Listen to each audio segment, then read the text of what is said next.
കേരളക്കരയെ ഒന്നടങ്കം പിടിച്ചുകുലുക്കിയ സംഭവം. രാത്രി ഏകദേശം 12:30 മണിയോടുകൂടിയായിരുന്നു ജോർജിന്റെ വീട്ടിലേക്ക് അദ്ദേഹത്തിന്റെ മകന്റെ കാർ ഡ്രൈവറായ ഷിബു തോമസ് വിളിക്കുന്നത്. രാത്രി ഒരു സംഭവമുണ്ടായെന്നും അതിന്റെ ഭാഗമായി മകൻ പോളിനെ ആലപ്പുഴ മെഡിക്കൽ കോളേജിൽ അഡ്മിറ്റ് ചെയ്തു എന്നുമായിരുന്നു ഡ്രൈവർ വിളിച്ചു പറഞ്ഞത്. ഇതേ സമയം തന്നെ അപകട വിവരം ആലപ്പുഴ മെഡിക്കൽ കോളേജിൽ നിന്നും നെടുമുടി പോലീസ് സ്റ്റേഷനിലേക്കും വിളിച്ചു പറഞ്ഞിരുന്നു. സംഭവമറിഞ്ഞ് SI സംഘവും നെടുമുടി പോലീസ് സ്റ്റേഷനിൽ നിന്നും ആലപ്പുഴ മെഡിക്കൽ കോളേജിലേക്ക് തിരിച്ച് പാതി വഴി ആയപ്പോൾ തന്നെ ആശുപത്രിയിൽ അഡ്മിറ്റ് ചെയ്യപ്പെട്ടപ്പോൾ മരണപ്പെട്ടു എന്നുള്ള വാർത്തയും പരന്നു. ആശുപത്രിയിലെത്തിയ പോലീസ് സംഘം കാർ ഡ്രൈവറായിരുന്ന ഷിബു തോമസിന്റെ മൊഴി വിശദമായി തന്നെ രേഖപ്പെടുത്തി. തിരുവനന്തപുരത്ത് നിന്നും പോളിന്റെ 3 സുഹൃത്തുക്കൾ എറണാകുളത്ത് എത്തിയത് മുതലാണ് കഥ ആരംഭിക്കുന്നത്. എറണാകുളത്തെത്തിയ സുഹൃത്തുക്കൾക്കൊപ്പം അവിടെ ഒരു ഹോട്ടലിൽ മുറിയെടുത്ത പോള് അവർക്കൊപ്പം മദ്യപിക്കുകയും ചെയ്തിരുന്നു. ശേഷം അവിടെ നിന്നും അവരെയും കൂട്ടി പോളിന്റെ തന്നെ ഒരു ഫ്ളാറ്റിലേക്ക് പോയി. ഹോട്ടൽ മുറിയിൽ സുഹൃത്തുക്കൾക്കൊപ്പം ആഘോഷിക്കുന്നതിനിടയിലായിരുന്നു മാരാരിക്കുളത്ത് പുതിയതായി തുടങ്ങാൻ പോകുന്ന ബിസിനസ് ഗ്രൂപ്പിന്റെ നിർമ്മാണ പ്രവർത്തനങ്ങൾ സുഹൃത്തുക്കളെ കാണിക്കുന്നതിനായി ഫ്ളാറ്റിൽ നിന്നും സുഹൃത്തുക്കളെയും കൂട്ടി സുഹൃത്തുക്കളുടെ തന്നെ കാറിൽ അവർ മാരാരിക്കുളത്തേക്ക് തിരിക്കുന്നത്. പോള് സംഘവും സഞ്ചരിച്ച വാഹനത്തിന് പിന്നാലെ തന്നെ അയാളുടെ ഡ്രൈവർ ഷിബു തോമസ് സ്കോർപിയോയിൽ അനുഗമിക്കുകയും ചെയ്തു. മാരാരിക്കുളത്ത് പുതിയതായി പണി കഴിപ്പിക്കുന്ന റിസോർട്ടിന് സമീപത്തെത്തിയ സുഹൃത്തുക്കളും പോളും ചേർന്ന് അവിടെ വെച്ചും നന്നായി മദ്യപിച്ചു. മാരാരിക്കുളത്ത് നിന്നും ആ സംഘം ചമ്പക്കുളത്തുള്ള പമ്പ റിസോർട്ടിലേക്ക് യാത്ര തിരിക്കാൻ തീരുമാനിച്ചു. പോളും 2 സുഹൃത്തുക്കൾ വന്ന വാഹനത്തിൽ തന്നെയാണ് യാത്ര തിരിച്ചത്. എന്നാൽ അവർക്കൊപ്പം ഉണ്ടായിരുന്ന മൂന്നാമൻ നന്നായി മദ്യപിച്ചതിനെ തുടർന്ന് അയാളെ ഡ്രൈവർ ഷിബു തോമസിന്റെ സ്കോർപിയോയിലാണ് അവർ യാത്രയച്ചത്. ഷിബു തോമസ് വാഹനമെടുക്കുന്നതിന് മുൻപായി പോൾ അയാളോടൊരു കാര്യം പറഞ്ഞിരുന്നു. പള്ളാത്തുരുത്തിയിലുള്ള അവരുടെ തന്നെ ഒരു ബ്രാഞ്ചിൽ നിന്നും പമ്പ റിസോർട്ടിന്റെ താക്കോൽ കൂടി വാങ്ങിക്കൊണ്ടു വരണമെന്നായിരുന്നു പോൾ നിർദ്ദേശിച്ചത്. അങ്ങനെ ആ സംഘം മാരാരിക്കുളത്ത് നിന്നും യാത്ര പുറപ്പെട്ടു. ഡ്രൈവർ ഷിബു നേരെ പോയത് പള്ളാത്തുരുത്തിയിലെ അവരുടെ തന്നെ ബ്രാഞ്ചിലേക്കായിരുന്നു. അവിടെ എത്തി പമ്പ റിസോർട്ടിന്റെ താക്കോൽ ചോദിച്ചപ്പോൾ അവർ പറയുന്നത് ഞെട്ടിക്കുന്ന ഒരു കാര്യമായിരുന്നു. അല്പനേരം മുമ്പ് പോൾ പള്ളാത്തുരുത്തിയിലെത്തി പമ്പ റിസോർട്ടിന്റെ താക്കോല് നേരത്തെ തന്നെ വാങ്ങിക്കൊണ്ട് പോയി എന്നായിരുന്നു റിസപ്ഷനിലിരുന്ന വ്യക്തികൾ ഡ്രൈവർ ഷിബുവിനോട് പറഞ്ഞത്. ആ വിവരമറിഞ്ഞ ഉടൻ തന്നെ ഡ്രൈവർ ഷിബു ചമ്പക്കുളത്തുള്ള പമ്പ റിസോർട്ടിലേക്ക് തിരിച്ചു. പള്ളാത്തുരുത്തി പാലത്തിന് സമീപം എത്തുന്നതിന് മുൻപ് തന്നെ കുറച്ചകലെയായി പോളും സുഹൃത്തുക്കളും സഞ്ചരിച്ച വാഹനം കിടക്കുന്നതായി ഡ്രൈവർ ഷിബു കണ്ടു. ആ വാഹനത്തിന് ചുറ്റും 8-10 പേർ കൂടി നിൽക്കുന്നുണ്ടായിരുന്നു. ഷിബു തന്റെ സ്കോർപിയോ ആ ഭാഗത്ത് സ്ലോ ചെയ്യുന്നതായി ശ്രദ്ധയിൽപ്പെട്ട അവിടെ കൂടി നിന്ന ആളുകളെല്ലാം ഉടൻ തന്നെ സമീപത്ത് നിർത്തിയിട്ടിരുന്ന ടെമ്പോ ട്രാവലറിൽ കയറി ആലപ്പുഴ ഭാഗത്തേക്ക് പോയി. ഉടനെയായിരുന്നു ഷിബുവിന്റെ കണ്ണിൽ ഒരു കാഴ്ചപ്പെടുന്നത്. അവിടെ നിർത്തിയിട്ടിരുന്ന പോളും സംഘവും സഞ്ചരിച്ച വാഹനത്തിന് സമീപത്തായി ആരോ ഒരാൾ രക്തത്തിൽ കുളിച്ചു കിടക്കുന്നു. അത് പോൾ തന്നെയാണെന്ന് ഷിബു തിരിച്ചറിഞ്ഞു. പോളിന്റെ കഴുത്തിന്റെ ഭാഗത്തു നിന്നും രക്തം ചീറ്റുന്നതാണ് അവർ കണ്ടത്. ഭയന്നു പോയ ഷിബു കൂടെയുള്ള ആളിന്റെ സഹായത്തോടുകൂടി പോളിനെ വാഹനത്തിനുള്ളിലേക്ക് കയറ്റി. വാഹനം എടുക്കാൻ തുടങ്ങുന്ന സമയത്താണ് ഷിബു ഒരു ഞരക്കം കേൾക്കുന്നത്. വാഹനം നിർത്തിയിരിക്കുന്ന റോഡിന്റെ സമീപത്ത് ഒരു പാടമുണ്ട്. ആ പാടത്തെ ചെളിയിൽ നിന്നും ഒരാൾ റോഡിലേക്ക് പിടിച്ചു കയറാൻ ശ്രമിക്കുന്നതാണ് അവർ കണ്ടത്. ഷിബുവും കൂടെയുണ്ടായിരുന്ന ആളും ഉടൻ തന്നെ കാറിന് പുറത്തിറങ്ങി വയലിലെ ചെളിയിൽ നിന്നും റോഡിലേക്ക് കയറാൻ ശ്രമിക്കുന്ന ആ വ്യക്തിയെ റോഡിലേക്ക് പിടിച്ചു കയറ്റി. അയാൾക്കും പരിക്കേറ്റിട്ടുണ്ടെന്ന് മനസ്സിലായതോടുകൂടി ആ വ്യക്തിയെയും ഷിബുവും കൂട്ടുകാരനും ചേർന്ന് സ്കോർപിയോയിലേക്ക് കയറ്റി.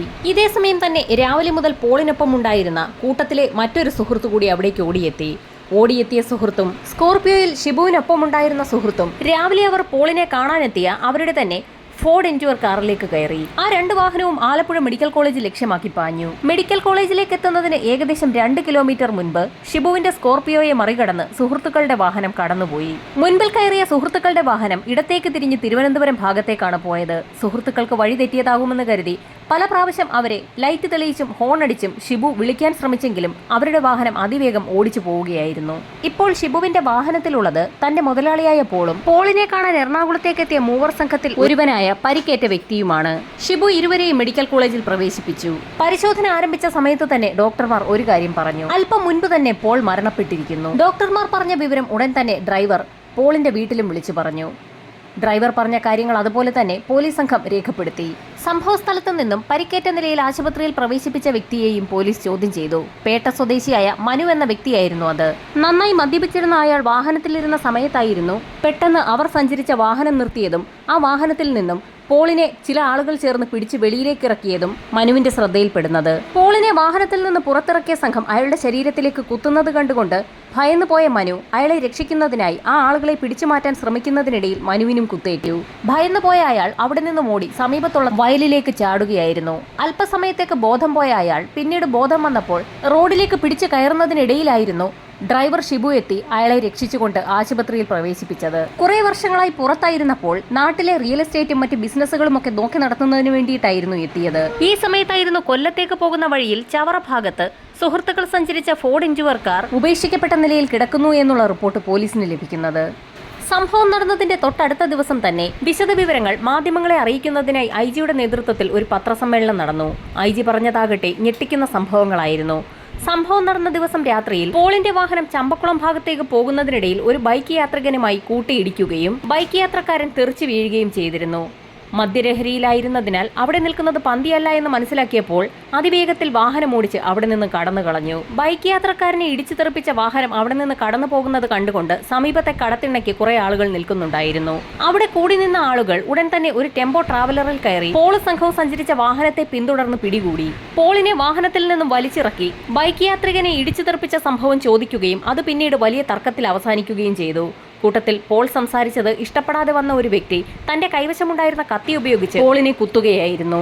ഈ സമയത്തായിരുന്നു ഷിബുവിന്റെ സ്കോർപിയോ അവിടേക്ക് എത്തിയത്. വാഹനം വരുന്നത് കണ്ടപ്പോൾ തന്നെ അവിടെ കൂടി നിന്ന ആളുകൾ അവർ സഞ്ചരിച്ച ടെമ്പോ ട്രാവലറിലേക്ക് കയറി അവിടെ നിന്ന് സ്ഥലം വിട്ടു. ഐജി ഇത്രയും പറഞ്ഞു നിർത്തിയപ്പോൾ പത്രക്കാർക്ക് പല സംശയങ്ങളും തോന്നി. അവിടെ എത്തിയ ആളുകളുടെ കൈവശം എങ്ങനെയാണ് ആയുധങ്ങൾ ഉണ്ടായതെന്നായിരുന്നു പത്രക്കാരുടെ സംശയം. അതിനും വ്യക്തമായ മറുപടി തന്നെയാണ് ഐജി നൽകിയത്. യഥാർത്ഥത്തിൽ ടെമ്പോ ട്രാവലറിലെത്തിയ സംഘം ഒരു കൊട്ടേഷൻ ഏറ്റെടുത്ത ടീമായിരുന്നു. കൊട്ടേഷൻ ഏറ്റെടുത്ത് വഴിയരികിൽ അവർ കാത്തുനിന്ന സമയത്തായിരുന്നു ബൈക്ക് യാത്രികനെ പോൾ സഞ്ചരിച്ച വാഹനം ഇടിച്ചു തെറിപ്പിക്കുന്നത്. അങ്ങനെയാണ് ടെമ്പോ ട്രാവലറിലെത്തിയ ആ കൊട്ടേഷൻ സംഘം പോളിന്റെ വാഹനം പിന്തുടർന്നതും യാദൃശ്ചികവശാൽ പോളുമായി വാക്കുതർക്കമുണ്ടായതും ഒടുവിൽ കൊലപാതകത്തിൽ കലാശിച്ചതും. ഐജി പറഞ്ഞ കാര്യങ്ങളെല്ലാം പത്രക്കാർ അതുപോലെ തന്നെ പ്രസിദ്ധീകരിച്ചു.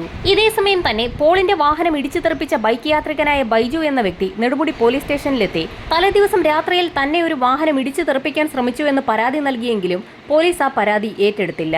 എന്നാൽ 12 മണിക്കൂർ തികയുന്നതിന് മുൻപ് തന്നെ അതേ പോലീസ് സ്റ്റേഷനിൽ നിന്നും ഒരു പോലീസുകാരൻ ബൈജുവിന്റെ വീട്ടിലെത്തി പരാതി എഴുതി വാങ്ങുകയും ചെയ്തു. ആ വാർത്തയും ചാനലുകാർ ഏറ്റെടുത്തു. തലേ ദിവസം പരാതി സ്വീകരിക്കാത്ത പോലീസ് തൊട്ടടുത്ത ദിവസം തന്നെ ബൈജുവിന്റെ വീട്ടിലെത്തി പരാതി സ്വീകരിച്ചതിൽ എന്തോ ദുരൂഹതയുണ്ടെന്ന തരത്തിലായിരുന്നു വാർത്തകൾ പ്രചരിച്ചത്. ഇതിനിടയിൽ മുത്തൂറ്റ് ഗ്രൂപ്പിന്റെ ഉടമയായ ജോർജ് മുത്തൂറ്റിന്റെ മകൻ പോൾ മുത്തൂറ്റിനൊപ്പം സഞ്ചരിച്ചിരുന്ന അയാളുടെ സുഹൃത്തുക്കളായ 2 പേരെയും പോലീസ് തിരിച്ചറിഞ്ഞു. ആശുപത്രിയിൽ അഡ്മിറ്റായ മനു എന്ന വ്യക്തിക്ക് പുറമെ പല കേസുകളിലും പ്രതികളായ ഓം പ്രകാശും രാജേഷുമായിരുന്നു ആ ഇരുവർ സംഘം. ഇതിനോടകം തന്നെ ടെമ്പോ ട്രാവലറിലെത്തിയ സംഘത്തെ പോലീസ് കസ്റ്റഡിയിലെടുക്കുകയും അവരുടെ വീട് കയറി പരിശോധന നടത്തുകയും ചെയ്തു. കൂട്ടത്തിൽ സതീശൻ എന്നൊരു വ്യക്തിയുടെ വീട്ടിലെ കട്ടിലിനടിയിൽ നിന്നും എസ് മാതൃകയിലുള്ള ഒരു കത്തിയും കണ്ടെത്തി. തൊട്ടടുത്ത ദിവസം തന്നെ മറ്റൊരു വാർത്തയും പരന്നു. പോലീസ് ഉദ്യോഗസ്ഥരിൽ ഒരാൾ ഒരു കൊല്ലന്റെ ആലയിലെത്തി കത്തി പണിയിച്ചു എന്നുള്ള വാർത്തയായിരുന്നു അത്. ഭരണപക്ഷ പാർട്ടികളുടെ പിൻബലത്തോടുകൂടി പോലീസ് സംഘം തന്നെ കത്തിയുണ്ടാക്കി സതീശന്റെ വീട്ടിൽ കൊണ്ടുവച്ചതാണെന്ന തരത്തിലാണ് വാർത്തകൾ പിന്നീട് പരന്നത്. ആ രാത്രി ടെമ്പോ ട്രാവലറിലെത്തിയ ആളുകളെ ചോദ്യം ചെയ്തതിൽ നിന്നും കാര്യം സതീശൻ എന്ന വ്യക്തി തന്നെയാണ് പോൾ മുത്തൂറ്റിനെ കൊലപ്പെടുത്തിയതെന്ന് മനസ്സിലായി. എന്നാൽ സംഭവം നടന്ന രാത്രിയിൽ കൊട്ടേഷൻ സംഘം എങ്ങനെയാണ് അവിടെ എത്തിയതെന്നുള്ളതായിരുന്നു മറ്റുള്ളവരുടെ സംശയം. ഷമീർ എന്നൊരു വ്യക്തിയെ കൊലപ്പെടുത്തുന്നതിനായി അബി എന്നൊരു ബിസിനസ്സുകാരൻ ഏർപ്പാടാക്കിയ കൊട്ടേഷൻ സംഘമായിരുന്നു അന്ന് ടെമ്പോ ട്രാവലറിൽ എത്തിയതെന്ന് പിന്നീട് പോലീസിന് മൊഴി ലഭിച്ചു. കൊട്ടേഷൻ നൽകിയ അബി എന്ന വ്യക്തിയെ ഇതിനോടകം തന്നെ പോലീസ് കസ്റ്റഡിയിലെടുത്തു. ഇതേസമയം തന്നെ തമിഴ്നാട്ടിൽ നിന്നും ഒരു വാർത്തയെത്തി. തമിഴ്നാട്ടിൽ ഒരു കേസുമായി ബന്ധപ്പെട്ട് ഓം പ്രകാശും രാജേഷും പിടിയിലായി എന്നുള്ളതായിരുന്നു ആ വാർത്ത. തമിഴ്നാട്ടിലെത്തിയ കേരള പോലീസ് പുത്തമ്പാലം രാജേഷിനെയും ഓം പ്രകാശിനെയും അവിടെ നിന്നും കസ്റ്റഡിയിലെടുത്തു. അവരെ ചോദ്യം ചെയ്തപ്പോൾ ഞെട്ടിക്കുന്ന ചില വിവരങ്ങളാണ് പോലീസിന് ലഭിച്ചത്. സംഭവം നടക്കുന്നതിനും ഏതാനും ദിവസങ്ങൾക്ക് മുൻപ് പോളും ഓം പ്രകാശും രാജേഷും മൂന്നാറിൽ മുറിയെടുത്തിരുന്നു. അവർക്കൊപ്പം അവിടെ സ്ത്രീകളുടെ സാന്നിധ്യം ഉണ്ടായിരുന്നു എന്നും പോലീസിന് വ്യക്തമായി. ചില സിനിമാ നടിമാരുടെ പേരുകൾ ചേർത്ത് വരെ വാർത്തകൾ പ്രചരിച്ചു. മൊഴികളിൽ വൈരുദ്ധ്യം കണ്ടെത്തിയതോടുകൂടി ഓം പ്രകാശിനെയും രാജേഷിനെയും പോളിഗ്രാഫ് ടെസ്റ്റിനും നാർക്കോ അനാലിസിസിനും വിധേയരാക്കണമെന്നാവശ്യപ്പെട്ടുകൊണ്ട് പോലീസ് കോടതിയിൽ അപേക്ഷ സമർപ്പിച്ചു. അപേക്ഷ പരിഗണിച്ച കോടതി 2 പ്രതികളെയും പോളിഗ്രാഫ് ടെസ്റ്റിന് വിധേയമാക്കി 1 മാസം കഴിയുമ്പോൾ നാർക്കോ അനാലിസിസ് നടത്താനാണ് വിധിച്ചത്. പോളിഗ്രാഫ് ടെസ്റ്റ് നടത്തിയത് തിരുവനന്തപുരത്തായിരുന്നു. ഇരുവരെയും അഹമ്മദാബാദിലായിരുന്നു നാർക്കോ അനാലിസിസിന് വിധേയരാക്കിയത്. ആ 2 പരിശോധനകളിൽ നിന്ന് ലഭിച്ച പ്രതികളുടെ മൊഴികൾ കൂട്ടിച്ചേർത്ത് പോലീസ് അവരുടെ എഫ്ഐആർ പൂർത്തിയാക്കി. അന്വേഷണം പൂർത്തിയാക്കി കുറ്റപത്രം കോടതിയിൽ സമർപ്പിച്ചു. എന്നാൽ ഈ സമയത്തായിരുന്നു പോളിന്റെ പിതാവ് ജോർജ് അന്വേഷണത്തിൽ സംശയമുണ്ടെന്നാരോപിച്ച് ഹൈക്കോടതിയിൽ കേസ് ഫയൽ ചെയ്യുന്നത്. എന്നാൽ പോലീസ് അന്വേഷണം വളരെ കൃത്യമായ രീതിയിൽ തന്നെയാണ് നടന്നതെന്നായിരുന്നു സർക്കാർ വാദം. കോടതിയിൽ വാദപ്രതിവാദങ്ങൾ മുറുകിയ സമയത്ത് കോടതി നിർണായകമായ ചില ചോദ്യങ്ങളാണ് ചോദിച്ചത്. പോലീസ് സമർപ്പിച്ച കുറ്റപത്ര പ്രകാരം ബൈജു എന്ന വ്യക്തി ആദ്യം പോലീസ് സ്റ്റേഷനിലെത്തി പരാതി നൽകിയത് സംഭവം നടന്ന ദിവസം രാത്രി ഏതോ ഒരു വാഹനം തന്റെ ബൈക്കിന്റെ പിന്നിലിടിച്ചു എന്നായിരുന്നു. എന്നാൽ അന്ന് പരാതി സ്വീകരിക്കാത്ത പോലീസ് തൊട്ടടുത്ത ദിവസം ബൈജുവിന്റെ വീട്ടിലെത്തി അയാളുടെ മൊഴിയെടുത്ത സമയത്ത് അയാളുടെ പരാതിയിൽ പറഞ്ഞിരിക്കുന്നത് ഫോർഡ് എൻഡ്യൂർ കാറിലെത്തിയ പോൾ മുത്തൂറ്റാണ് തന്നെ ഇടിച്ചു തെറിപ്പിച്ചതെന്നായിരുന്നു. ബൈക്കിന്റെ പിന്നിൽ വാഹനമിടിപ്പിച്ച ശേഷം അതിവേഗത്തിൽ കടന്നുപോയ ഒരു കാർ ഓടിച്ചിരുന്ന വ്യക്തിയെ എങ്ങനെയാണ് ബൈജു തിരിച്ചറിഞ്ഞതെന്ന നിർണായക ചോദ്യവും കോടതിയിൽ ഉന്നയിക്കപ്പെട്ടു. അതുമാത്രവുമല്ല, അപകടത്തിൽപ്പെട്ട കാറിന്റെയും ബൈക്കിന്റെയും ചിത്രങ്ങളിലും പിന്നീട് മാറ്റം സംഭവിച്ചു. അപകടം നടന്ന സമയത്ത് കാറിലും ബൈക്കിലും ഉണ്ടായിരുന്നതിന് പുറമെ മറ്റ് ചില പാടുകൾ കൂടി അതിൽ ആരോ വരുത്തി തീർത്ത നിലയിലുള്ള ചിത്രങ്ങളായിരുന്നു പിന്നീട് കോടതിയിൽ സമർപ്പിച്ചത്. മറ്റൊരു നിർണായക കാര്യം, സംഭവം നടന്ന രാത്രിയിൽ സ്കോർപിയോ ഓടിച്ചിരുന്ന ഷിബു എന്ന വ്യക്തിക്കൊപ്പമുണ്ടായിരുന്നത് മനു തന്നെയായിരുന്നു എന്ന് മനുവിന്റെ മൊഴിയിൽ വ്യക്തമാക്കിയിരുന്നു. എന്നാൽ പോളിന്റെ ഡ്രൈവറായിരുന്ന ഷിബുവിന്റെ മൊഴി അനുസരിച്ച് അപകടത്തിൽപ്പെട്ട് ചെളിയിൽ വീണ് കിടന്ന മനുവിനെ പിന്നീട് വയലിൽ നിന്ന് രക്ഷപ്പെടുത്തി ആശുപത്രിയിൽ എത്തിച്ചു എന്നായിരുന്നു. ഈ രണ്ട് മൊഴികളും പൊരുത്തപ്പെടുന്നില്ല എന്ന് കോടതി കണ്ടെത്തി. അത് മാത്രവുമല്ല, മനുവിന്റെ ശരീരത്തിൽ പറയത്തക്ക പരിക്കുകളൊന്നുമില്ലായിരുന്നു. കൃത്രിമമായി ഉണ്ടാക്കിയ പോറൽ പോലെയുള്ള ഒരു പാട് മാത്രമായിരുന്നു ഉള്ളതെന്നും കോടതി കണ്ടെത്തി.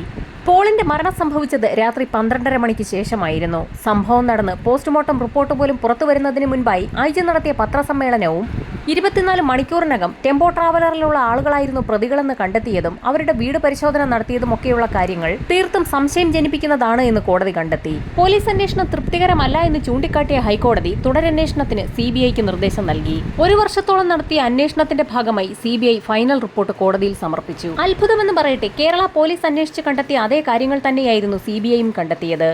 മുത്തൂറ്റിന്റെ കുടുംബം ആരോപിക്കുന്ന തരത്തിൽ യാതൊരു ദുരൂഹതയും പോളിന്റെ മരണത്തിനില്ല എന്നായിരുന്നു CBIയും കണ്ടെത്തിയത്. പോളിന്റെ മരണവുമായി ബന്ധപ്പെട്ട് കൊലപാതക കുറ്റത്തിന് ശിക്ഷിക്കപ്പെട്ട 8 പേരുടെ ജീവപര്യന്തം തടവ് ഹൈക്കോടതി റദ്ദാക്കി. സംഭവം നടക്കുന്ന സമയത്ത് പോളിനൊപ്പമുണ്ടായിരുന്ന ഗുണ്ടാ സംഘാംഗങ്ങളായ ഓം പ്രകാശ്, പുത്തൻപാലം രാജേഷ് എന്നിവർ സംഭവത്തിൽ മാപ്പുസാക്ഷികളായി. എന്നിരുന്നാലും കാരി സതീഷിന്റെ ജീവപര്യന്തം തടവ് ഇപ്പോഴും നിലനിൽക്കുന്നു.